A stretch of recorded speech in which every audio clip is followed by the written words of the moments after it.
ಅವರು ಹಿಡಿದ ಪ್ರತಿಯೊಂದು ಮೀನಿನ ಬಾಯಲ್ಲೂ ಚಿನ್ನದ ನಾಣ್ಯ ಸಿಗುತ್ತದೆಂದು ಹೇಳಲಿಲ್ಲ. ಅವರನ್ನು ಮನುಷ್ಯರ ಬೆಸ್ತರನ್ನಾಗಿ ಮಾಡ್ತೇನೆಂದು ಆತನು ಹೇಳಿದನು.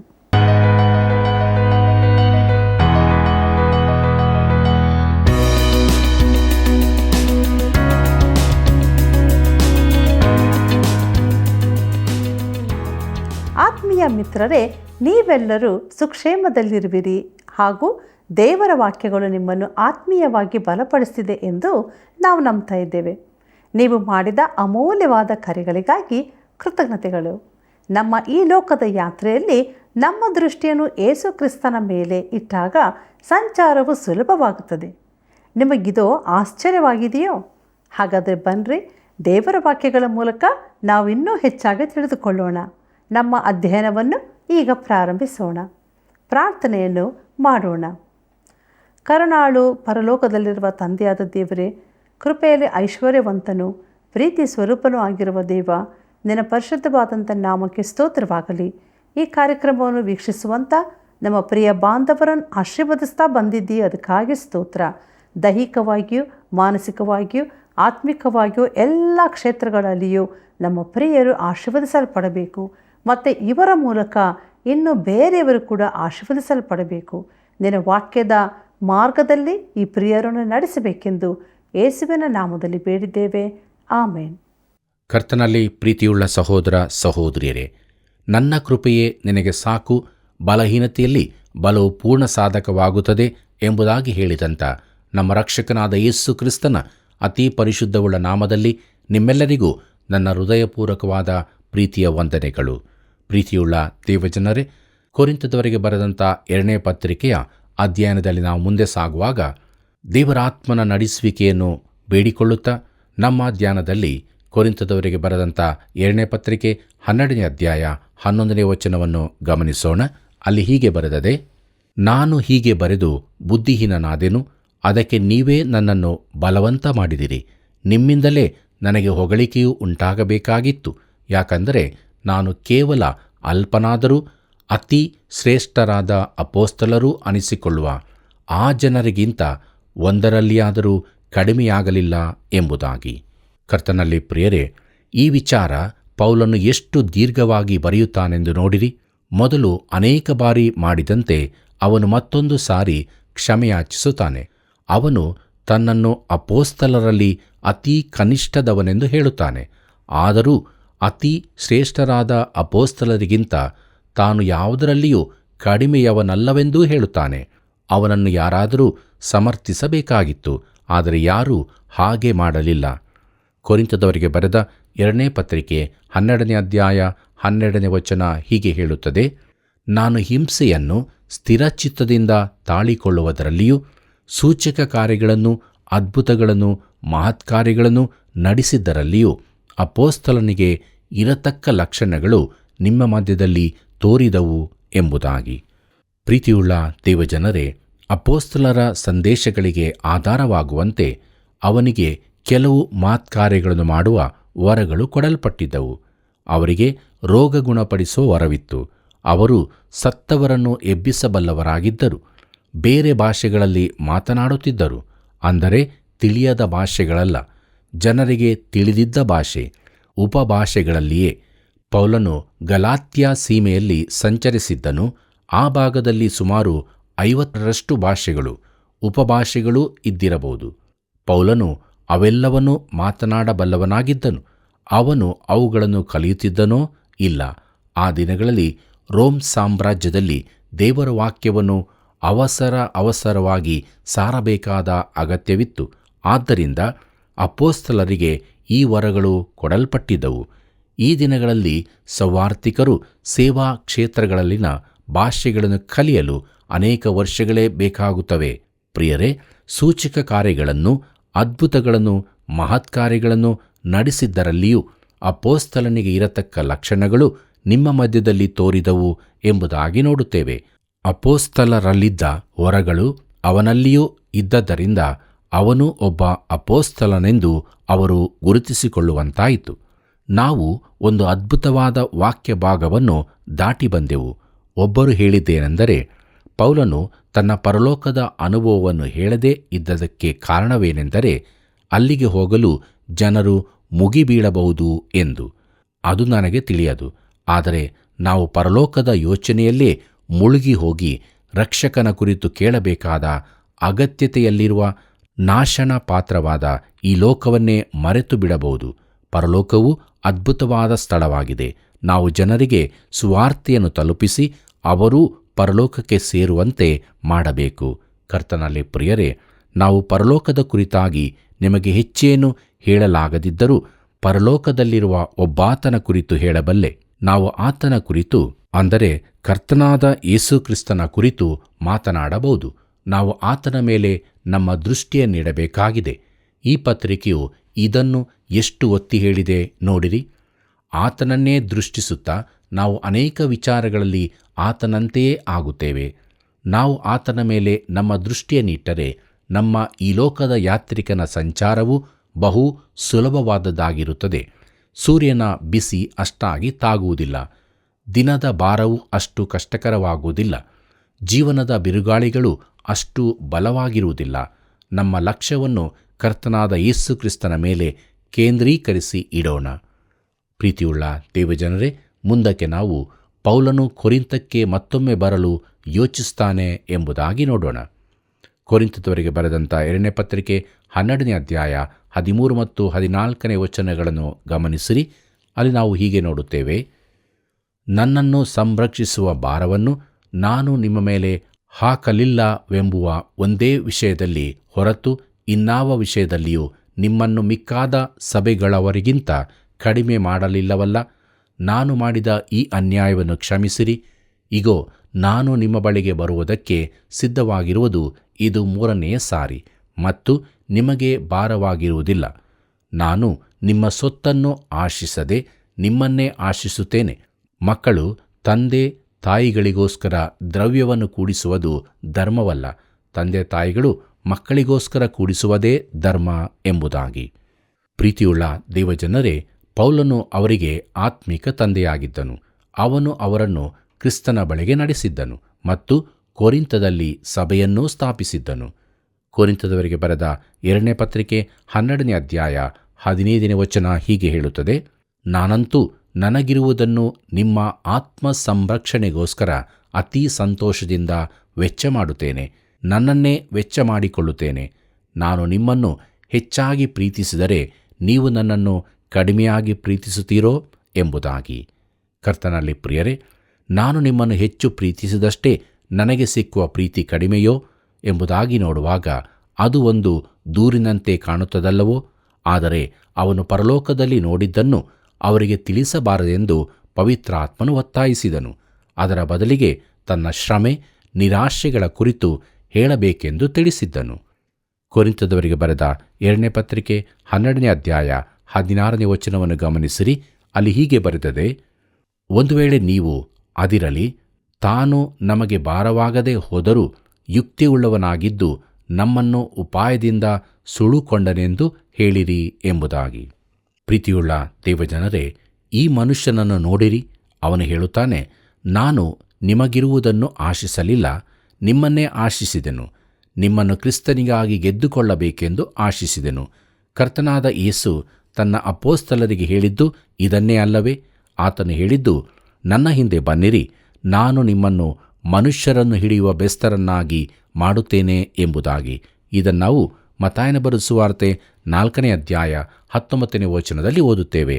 ಪ್ರಿಯರೇ, ಅವರು ಹಿಡಿದ ಪ್ರತಿಯೊಂದು ಮೀನಿನ ಬಾಯಲ್ಲೂ ಚಿನ್ನದ ನಾಣ್ಯ ಸಿಗುತ್ತದೆಂದು ಆತನು ಹೇಳಲಿಲ್ಲ. ಅವರನ್ನು ಮನುಷ್ಯರ ಬೆಸ್ತರನ್ನಾಗಿ ಮಾಡುತ್ತೇನೆಂದು ಹೇಳಿದ್ದು ಅದಕ್ಕೇನೇ ಪ್ರಾಮುಖ್ಯತೆ ಇದೆ. ಕೊರಿಂಥದವರಿಗೆ ಬರೆದ 2ನೇ ಪತ್ರಿಕೆ 12ನೇ ಅಧ್ಯಾಯ 17 ಮತ್ತು 18ನೇ ವಚನಗಳನ್ನು ಗಮನಿಸಿರಿ. ಅಲ್ಲಿ ನಾವು ಹೀಗೆ ನೋಡುತ್ತೇವೆ: ನಾನು ನಿಮ್ಮ ಬಳಿಗೆ ಕಳುಹಿಸಿದವರಲ್ಲಿ ಯಾವನ ಮೂಲಕವಾಗಿಯಾಗಲಿ ನಿಮ್ಮನ್ನು ವಂಚಿಸಿ ಏನಾದರೂ ತೆಗೆದುಕೊಂಡೇನೋ? ನಿಮ್ಮ ಬಳಿಗೆ ಹೋಗುವುದಕ್ಕೆ ನಾನು ತೀತನನ್ನು ಬೇಡಿಕೊಂಡು ಅವನ ಜೊತೆಯಲ್ಲಿ ಆ ಸಹೋದರನನ್ನು ಕಳಿಸಿಕೊಟ್ಟೆನಷ್ಟೇ. ತೀತನು ನಿಮ್ಮನ್ನು ವಂಚಿಸಿ ಏನಾದರೂ ತೆಗೆದುಕೊಂಡನೋ? ನಾವಿಬ್ಬರೂ ಒಬ್ಬ ಆತ್ಮನಿಂದ ಪ್ರೇರಿತರಾಗಿ ಒಂದೇ ಹೆಜ್ಜೆ ಜಾಡಿನಲ್ಲಿ ನಡೆಯಲಿಲ್ಲವೋ ಎಂಬುದಾಗಿ. ಪ್ರಿಯರೇ, ಪೌಲನು ಜಾಣ್ಮೆಯ ವಿಧಾನಗಳನ್ನು ಅನುಸರಿಸಲಿಲ್ಲ. ಅವನು ದೇವರ ವಾಕ್ಯವನ್ನು ಸರಳವಾಗಿ ಸಾರಿದನು. ಇತರರನ್ನು ಕೊರಿಂಥದವರಿಂದ ಲಾಭ ಪಡೆಯುವುದಕ್ಕಾಗಿ ತನ್ನ ನಂತರ ಕಳುಹಿಸಲಿಲ್ಲ. ಕೊರಿಂಥದವರಿಗೆ ಬರೆದ 2ನೇ ಪತ್ರಿಕೆ 12ನೇ ಅಧ್ಯಾಯ 19 ಮತ್ತು 20ನೇ ವಚನಗಳನ್ನು ಗಮನಿಸಿರಿ.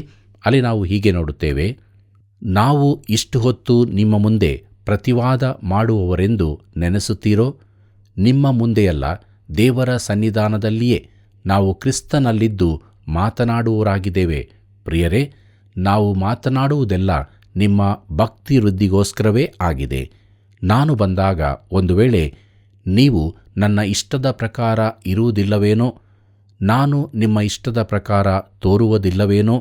ಒಂದು ವೇಳೆ ನಿಮ್ಮಲ್ಲಿ ಜಗಳ, ಹೊಟ್ಟೆಕಿಚ್ಚು, ದ್ವೇಷ, ಸ್ವಾರ್ಥಬುದ್ಧಿ, ಚಾಡಿ ಹೇಳುವುದು, ಕಿವಿಯೂದುವುದು, ಉಬ್ಬಿಕೊಳ್ಳುವುದು, ಕಲಹ ಎಬ್ಬಿಸುವುದು ಇವುಗಳನ್ನು ಕಾಣಬಹುದೋ ಏನೋ? ನನಗೆ ಸಂಶಯವುಂಟು ಎಂಬುದಾಗಿ. ಪ್ರೀತಿಯುಳ್ಳ ದೇವಜನರೇ, ತಾನು ಅಲ್ಲಿಗೆ ಹೋದಾಗ ಈ ಸಂಗತಿಗಳನ್ನು ಕಾಣುವೆನೆಂದು ಪೌಲನು ನಿರೀಕ್ಷಿಸಿದನು. ಅವರು ಪೌಲನ ಕುರಿತು ಹೆಚ್ಚಿನದನ್ನು ಎದುರು ನೋಡುತ್ತಿದ್ದರು. ಅವನು ಅವರಿಂದ ವಿಶೇಷವಾದದನ್ನು ನಿರೀಕ್ಷಿಸುತ್ತಿದ್ದನು. ಆದರೆ ಅವನು ಏನನ್ನು ಕಂಡುಕೊಳ್ಳಬಹುದು? ಚರ್ಚೆಗಳು, ವಾಗ್ವಾದಗಳು.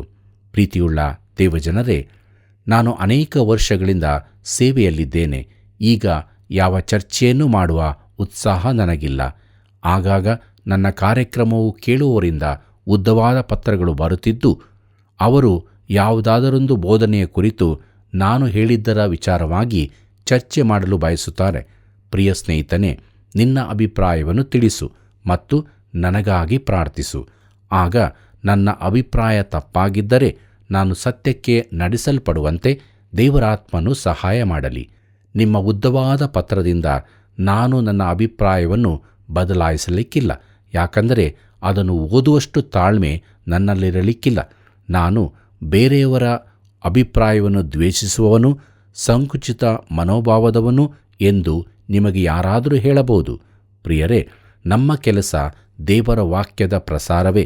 ಬೇರಾವ ಚರ್ಚೆಯಲ್ಲೂ ನನಗೆ ಆಸಕ್ತಿ ಇಲ್ಲ. ನಾನು ಸತ್ಯವೇದದಿಂದ ದೇವರ ವಾಕ್ಯವನ್ನು ಬೋಧಿಸುತ್ತಾ ಹೋಗುತ್ತೇನೆ.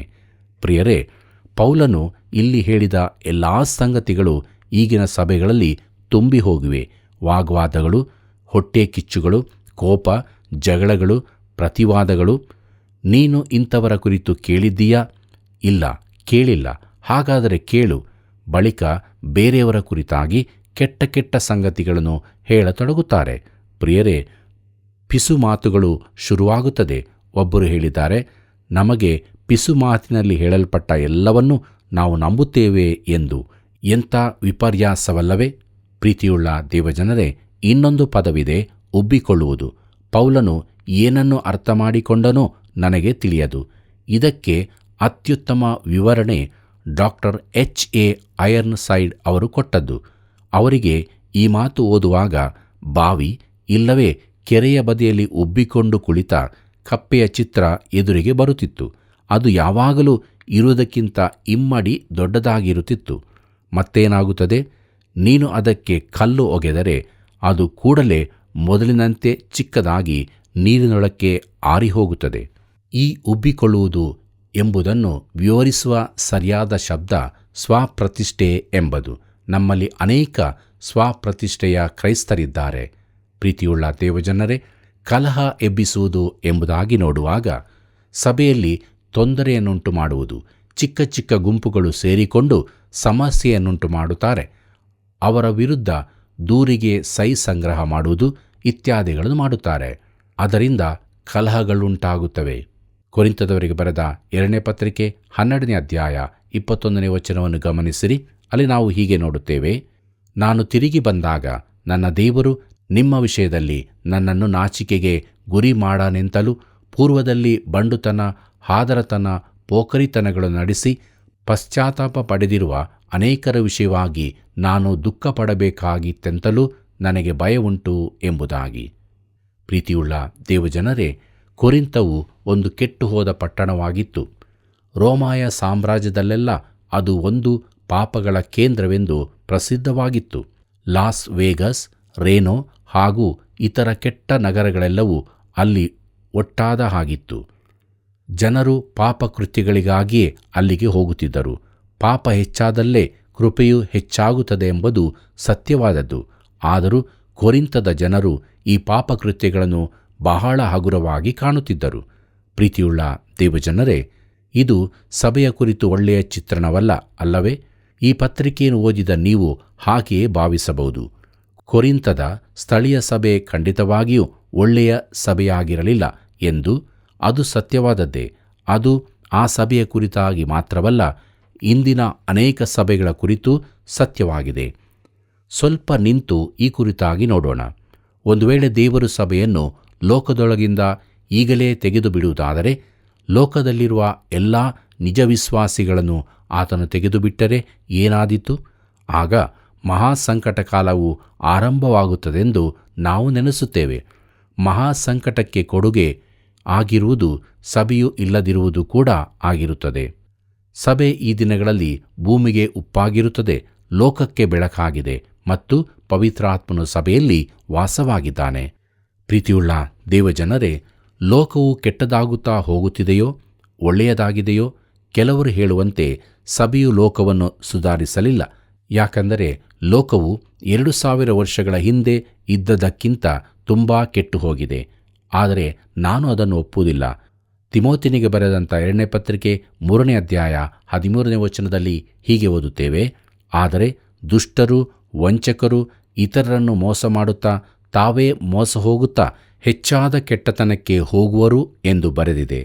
ಪ್ರಿಯರೇ, ಆದರೆ ಲೋಕವು ಕೆಡುತ್ತಾ ಇದೆ ಎಂದು ಇಲ್ಲಿ ಹೇಳಿಲ್ಲ. ಕೆಟ್ಟ ಜನರು ಹೆಚ್ಚಾದ ಕೆಟ್ಟತನಕ್ಕೆ ಹೋಗುವರೆಂದು ಹೇಳಿದೆ. ಅಂದರೆ ಅವರು ತಮ್ಮ ಜೀವಮಾನ ಕಾಲದಲ್ಲಿ ಹೆಚ್ಚು ಕೆಟ್ಟವರಾಗಿರುತ್ತಾರೆ ಮತ್ತು ಇನ್ನೊಂದು ತಲತಲಾಂತರದವರು ಬರುತ್ತಾರೆ. ಲೋಕವು 2000 ವರ್ಷಗಳ ಹಿಂದೆ ಇದ್ದದಕ್ಕಿಂತ ಸ್ವಲ್ಪ ಒಳ್ಳೆಯದಾಗಿರುತ್ತದೆ. ಯಾಕಂದರೆ ಆಗ ಲೋಕವು ಕ್ಷಮೆಯಿಲ್ಲದ ಒಂದು ಪಾಪವನ್ನು ಮಾಡಿತ್ತು. ಆದರೆ ಕರ್ತನಾದ ಯೇಸು, ತಂದೆಯೇ ಅವರನ್ನು ಕ್ಷಮಿಸು, ತಾವು ಏನು ಮಾಡುತ್ತೇವೆಂಬುದನ್ನು ಅರಿಯರು ಎಂದು ಕೇಳಿಕೊಂಡನು. ಇದನ್ನು ನಾವು ಲೂಕನ ಬರೆದ ಸುವಾರ್ತೆ 23ನೇ ಅಧ್ಯಾಯ 34ನೇ ವಚನದಲ್ಲಿ ಓದುತ್ತೇವೆ. ಕರ್ತನಲ್ಲಿ ಪ್ರಿಯರೇ, ಅವರು ದೇವರ ಮಗನನ್ನು ಕ್ರೂಜಿಗೆ ಹಾಕಿದರು. ಈಗ ಜಗತ್ತು ಯೇಸು ಕ್ರಿಸ್ತನನ್ನು ಅಲ್ಲಗಳೆಯುವ ಮೂಲಕ ಆತನನ್ನು ತಿರುಗಿ ಕ್ರೂಜಿಗೆ ಹಾಕುತ್ತಾ ಇದೆ ಎಂದು ನನಗೆ ಗೊತ್ತದೆ. ಪ್ರಿಯರೇ, ಈ ಲೋಕದಲ್ಲಿನ ಎಲ್ಲ ಪಾಪಗಳಿಗಿಂತ ಘೋರವಾದದ್ದು ಯೇಸು ಕ್ರಿಸ್ತನನ್ನು ತಿರಸ್ಕರಿಸುವುದೇ ಆಗಿದೆ. ಈ ಲೋಕದ ಪ್ರತಿಯೊಂದು ತಲೆಮಾರಿನವರು ಈ ತಪ್ಪನ್ನು ಮಾಡುತ್ತಿದ್ದಾರೆ. ಪವಿತ್ರಾತ್ಮನು ಬಂದಾಗ ಆತನು ಲೋಕಕ್ಕೆ ಪಾಪದ ಹರುಹನ್ನು ಹುಟ್ಟಿಸುತ್ತಾನೆಂದು ಯೇಸು ಹೇಳಿದ್ದಾನೆ. ಕೆಟ್ಟ ಪಾಪಗಳು ಅನೇಕ ಇವೆ, ಆದರೆ ಎಲ್ಲಕ್ಕಿಂತ ಹೆಚ್ಚಿನ ಪಾಪ ಕ್ರಿಸ್ತನನ್ನು ತಿರಸ್ಕರಿಸುವುದೇ ಆಗಿದೆ. ಈ ಲೋಕದಲ್ಲಿ ಘಟಿಸಿದ ಎಲ್ಲಕ್ಕಿಂತ ಹೆಚ್ಚಿನ ಪಾಪವೆಂದರೆ 2000 ವರ್ಷಗಳ ಹಿಂದೆ ದೇವರ ಮಗನನ್ನು ಕೊಂದದ್ದೇ ಆಗಿದೆ. ಲೋಕವು ಆಗಿನಂತೆ ಕೆಟ್ಟದ್ದು, ಹೀನವಾದದ್ದು, ದುಷ್ಟವೂ ಆಗಿರುತ್ತದೆ. ಪ್ರೀತಿಯುಳ್ಳ ದೇವಜನರೇ, 2000 ವರ್ಷಗಳ ಹಿಂದೆ ಇದ್ದದಕ್ಕಿಂತ ಈಗ ಮನೆ ಮಾಡಲು ಉತ್ತಮ ಸ್ಥಳವಾಗಿದೆ ಎಂದು ನಾನು ಹೇಳುತ್ತೇನೆ. ನಾವು ಹೆಚ್ಚು ಸೌಕರ್ಯಗಳೊಂದಿಗೆ ಜೀವಿಸಬಹುದು. ಆಗಿನದಕ್ಕಿಂತ ಒಳ್ಳೆಯ ಸುಲಭವಾದ ಜೀವಿತಕ್ಕೆ ಅನುಕೂಲವಾಗುವ ಅನೇಕ ಸಂಗತಿಗಳು ಈಗ ಇರುತ್ತವೆ. ಆದರೆ ನಾವು ತಿಳಿದುಕೊಳ್ಳಬೇಕಾದ ಸಂಗತಿ ಏನೆಂದರೆ, ಇಸ್ರಾಯೇಲರಿಗೆ ಅರಣ್ಯದಲ್ಲಿ ಹೂಗಿಡಗಳನ್ನು ಬೆಳೆಸುವ ಅಗತ್ಯವಿದ್ದಂತೆ ಲೋಕದಲ್ಲಿ ಹೂಗಿಡ ಬೆಳೆಸುವ ಕೆಲಸ ಸಭೆಯ ಉದ್ದೇಶವಾಗಿರಲಿಲ್ಲ. ಅವರು ಈ ಲೋಕವನ್ನು ಹಾದು ಹೋಗುವ ಪ್ರಯಾಣಿಕರಷ್ಟೇ ಮತ್ತು ಲೋಕಕ್ಕೆ ಕೊಡಬೇಕಾದ ಸಂದೇಶವು ಸಾಕ್ಷಿಯು ಅವರಲ್ಲಿತ್ತು. ಈ ಎಲ್ಲ ಕಾಲಗಳಲ್ಲಿಯೂ ಇದೇ ಸಭೆಯ ಉದ್ದೇಶವಾಗಿತ್ತು. ಪ್ರೀತಿಯುಳ್ಳ ಸಹೋದರ ಸಹೋದರಿಯರೇ, ಸಭೆ ಎಂದರೆ ದೇವರಿಗಾಗಿ ಪರಿಶುದ್ಧರಾಗಿಯೂ ಆತನಿಗಾಗಿ ಜೀವಿಸುವವರೂ ಆಗಿರಬೇಕಾದ ಜನರ ಗುಂಪು. ಸಭೆ ಹಾಗೆ ಮಾಡುತ್ತದೆ ಮತ್ತು ಅದು ಎಷ್ಟು ಅದ್ಭುತವಾದದ್ದು ಎಂದು ನನಗೆ ಹೇಳಲು ಸಾಧ್ಯವಿರುತ್ತಿದ್ದರೆ ಎಷ್ಟೋ ಒಳ್ಳೆಯದಿತ್ತು. ಈ ಕ್ಷೇತ್ರದಲ್ಲಿನ ಅದರ ಸೋಲಿನಿಂದಾಗಿಯೇ ಹೆಚ್ಚಿನ ಸ್ಥಳೀಯ ಸಭೆಗಳಲ್ಲಿ ದೇವರ ವಾಕ್ಯದ ಕಡೆಗಿನ ಆಸಕ್ತಿ ಕಡಿಮೆಯಾಗಲು ಕಾರಣ. ಸಭೆ ತನ್ನ ಆಂತರಿಕ ಸಮಸ್ಯೆಗಳಿಂದ ತುಂಬಿ ಹೋಗಿದೆ. ಆದರೆ ಇದರಿಂದಾಗಿ ಕ್ರಿಸ್ತನಿಂದ ಗುರುತಿಸಲ್ಪಟ್ಟ ಗುಂಪೇ ಸಭೆ ಎಂಬ ಸತ್ಯ ಬದಲಾಗಲಿಲ್ಲ. ಆತನು ಅದನ್ನು ಶುದ್ಧಪಡಿಸುವುದಕ್ಕೋಸ್ಕರ, ತೊಳೆಯುವುದಕ್ಕೋಸ್ಕರ ಪ್ರತಿಯೊಬ್ಬ ವಿಶ್ವಾಸಿಯು ದೇವರಿಂದ ಸ್ವೀಕರಿಸಲ್ಪಡುವುದಕ್ಕೋಸ್ಕರ ತನ್ನನ್ನು ಒಪ್ಪಿಸಿಕೊಟ್ಟನು. ನಾವು ಇದರಿಂದ ತುಂಬ ದೂರವಿದ್ದರೂ ಆ ದಿಕ್ಕಿನಲ್ಲಿ ಸಾಗಬೇಕಾಗಿದೆ. ಪ್ರೀತಿಯುಳ್ಳ ದೇವಜನರೇ, ರೋಮ್ ಸಾಮ್ರಾಜ್ಯದ ಅತೀ ಕೆಟ್ಟ ಪಟ್ಟಣದಲ್ಲಿನ ಸಭೆಯ ಒಳನೋಟ ಈ ಪತ್ರಿಕೆಗಳಲ್ಲಿದೆ. ಅದು ಎಷ್ಟು ಕೆಟ್ಟದಾಗಿತ್ತು! ಸಭೆ ಸುತ್ತಲಿನ ಜಗತ್ತಿನ ಮೇಲೆ ಪ್ರಭಾವ ಬೀರುತ್ತದೆ. ಆ ಪ್ರಭಾವ ಚಿಕ್ಕದಾಗಿ ಕಂಡರೂ ಆ ದೈವ ಭಕ್ತರು ಲೋಕದಿಂದ ತೆಗೆಯಲ್ಪಟ್ಟರೆ ಲೋಕವು ಇನ್ನೂ ಕೆಟ್ಟದಾಗುತ್ತದೆ. ಪ್ರೀತಿಯುಳ್ಳ ಸಹೋದರ ಸಹೋದರಿಯರೇ, ನಾವು ಲೋಕದಲ್ಲಿದ್ದೇವೆ, ಆದರೂ ನಾವು ಈ ಲೋಕದವರಲ್ಲ. ಯೇಸುಕ್ರಿಸ್ತನು ತನ್ನ ಸ್ವರಕ್ತವನ್ನು ಚೆಲ್ಲಿ ನಮ್ಮನ್ನು ಕೊಂಡುಕೊಂಡದರಿಂದ ನಾವು ಆತನ ಸೊತ್ತಾಗಿದ್ದೇವೆ. ನಾವು ಈ ಲೋಕದಲ್ಲಿ ಪ್ರಯಾಣಸ್ಥರಾಗಿದ್ದೇವೆ. ಆದ್ದರಿಂದ ನಮ್ಮ ಈ ಜೀವಿತದಲ್ಲಿ ಯಾವಾಗಲೂ ಯೇಸು ಕ್ರಿಸ್ತನ ಅನ್ಯೋನ್ಯತೆಯಲ್ಲಿದ್ದುಕೊಂಡು ಆತನ ಶರೀರದ ಅಂಗಗಳಾಗಿ ಆತನಿಗೆ ಮಹಿಮೆಯಾಗುವ ರೀತಿಯಲ್ಲಿ ಜೀವಿಸೋಣ. ಹೀಗಾಗುವಂತೆ ದೇವರು ತಾನು ನಮಗೆ ಸಹಾಯ ಮಾಡಿ ನಡೆಸಲಿ. ಕರ್ತನ ಕೃಪೆಯು ಸದಾ ನಿಮ್ಮ ಸಂಗಡ ಇರಲಿ. ಕೊರಿಂಥವು ಒಂದು ಕೆಟ್ಟು ಹೋದ ಪಟ್ಟಣವಾಗಿತ್ತು. ರೋಮಾಯ ಸಮಾಜದಲ್ಲೆಲ್ಲ ಅದು ಪಾಪಗಳ ಕೇಂದ್ರವೆಂದು ಪ್ರಸಿದ್ಧವಾಗಿತ್ತು. ಇಂತಹ ಸ್ಥಳದಲ್ಲಿ ಸುವಾರ್ತೆಯ ಪ್ರಕಾಶವು ಮೂಡಿತು. ಅನೇಕರು ಹೊಸ ಜೀವಿತವನ್ನು ಹೊಂದಿಕೊಂಡರು. ನಾವು ಯಾರೇ ಆಗಿದ್ದರೂ, ಎಷ್ಟೇ ಕೆಟ್ಟ ಕಾರ್ಯ ಮಾಡಿದರೂ ಸುವಾರ್ತೆಗೆ ಕಿವಿಗೊಡುವುದಾದರೆ ದೇವರ ವಾಕ್ಯವು ನಮ್ಮನ್ನು ಶುದ್ಧೀಕರಿಸಿ ಹೊಸ ಜೀವಿತಕ್ಕೆ ನಡೆಸ್ತದೆ. ಹಿಂದೆ ಆ ಹೊಸ ಜೀವಿತವನ್ನು ಹೊಂದಿಕೊಳ್ಳೋಣ. ಪ್ರಿಯ ವೀಕ್ಷಕರೇ, ಈ ಕಾರ್ಯಕ್ರಮದಲ್ಲಿ ದೇವರು ನಿಮಗೆ ಕೊಟ್ಟ ಹೊಸ ಜೀವಿತಕ್ಕಾಗಿ ದೇವರಿಗೆ ಸ್ತೋತ್ರ ಸಲ್ಲಿಸಿರಿ. ಕರೆ ಮಾಡುವುದರ ಮೂಲಕ ಸೇವೆಯನ್ನು ಬೆಂಬಲಿಸಿರಿ. ಮತ್ತೆ ಭೇಟಿಯಾಗೋಣ. ವಂದನೆಗಳು.